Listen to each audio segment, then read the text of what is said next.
خواتین و حضرات، ہمارے ساتھ جیسے میں نے آپ کو عرض کیا کہ ہمارے ساتھ مفتیان کرام موجود ہیں. ہمارے اور آپ کے جانے مانے جناب قبلہ مفتی محسن الزمان صاحب ہمارے ساتھ موجود ہیں. سر السلام علیکم.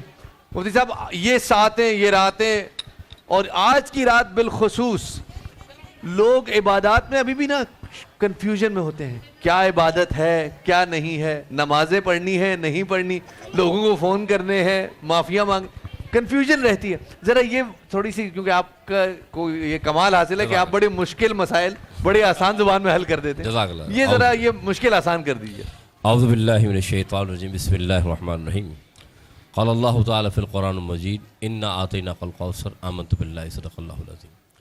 تمام تعریف اللہ رب العزت کے لیے جو کہ خالق کائنات ہے. لاکھوں درود و سلام میرے آقا حضرت محمد صلی اللہ علیہ وسلم کی ذات پر اور ان کی آل پر، کہ جو کہ محبوب کائنات بھی ہیں اور محبوب رب ذوالجلال بھی ہیں اور خاتم النبیین بھی ہیں. شفاعت بھائی، آپ کا جو سوال ہے کہ یہ رات ہے کیا، اور اس رات میں عبادت اور ریاضت کی جو بات کی، حضور کی حدیث یہ اتنی پیاری ہے جو ہمارے لیے کافی ہے. حضور نے فرمایا جو اس رات محروم رہا وہ حقیقت میں محروم رہا. اللہ. اب یہ حدیث بتا کیا رہی ہے کہ جو اس رات محروم رہا حقیقت میں محروم رہا. مراد یہ کہ اگر یہ رات تمہیں مل گئی، جس طاق راتوں میں آپ نے فرمایا کہ تلاش کرتے ہوئے، اور آج 27ویں کی جسے جمہور نے فرمایا کہ انشاءاللہ اگر یہ شب قدر ہے، تو یاد رکھیے گا اگر اس رات بندے نے عبادت اور ریاضت نہیں کی تو حقیقت میں وہ محروم رہا. اور عبادت سے مراد کیا ہے؟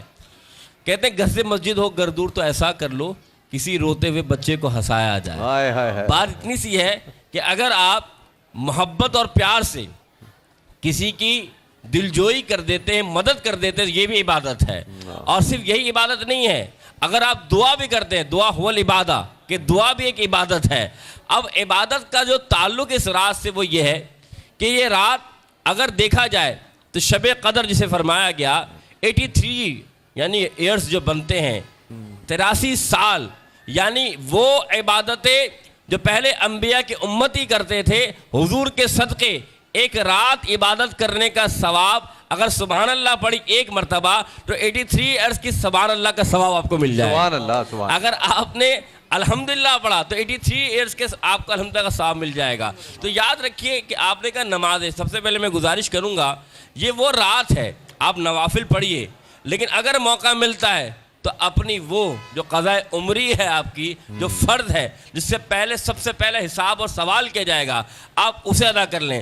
کیونکہ یاد رکھیے گا آپ جب اس کو ادا کریں گے تو رب تعالیٰ نفلوں کا ثواب تو خود دے دے گا نا، کہ یہ بندہ اپنے فرائض کو نہیں بھول رہا تو نوافل میں قیام مقام ہوگا. اس لیے آپ کوشش یہ کیجئے کہ اس رات عبادت اور ریاضت تو کیجئے. ایک اور بات کہہ دوں، حضور کی حدیث ہے، کیا اللہ کو رونا بہت پسند ہے.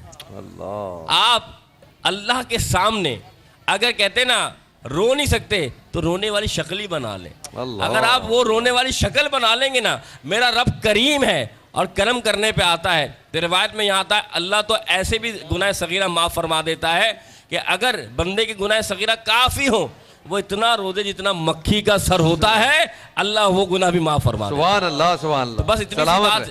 مفتی صاحب سلامت رہیں. یہی سوال لے کے ہمارے ساتھ جناب تقی مہدوی صاحب موجود ہیں، ان کی طرف جانا ہے، لیکن وقت ہوا ہے ایک چھوٹے سے وقفے کا. ایک بریک لیتے ہیں، بریک کے بعد دوبارہ حاضر خدمت ہوں گے. ہماری ٹرانسمیشن جاری ہے.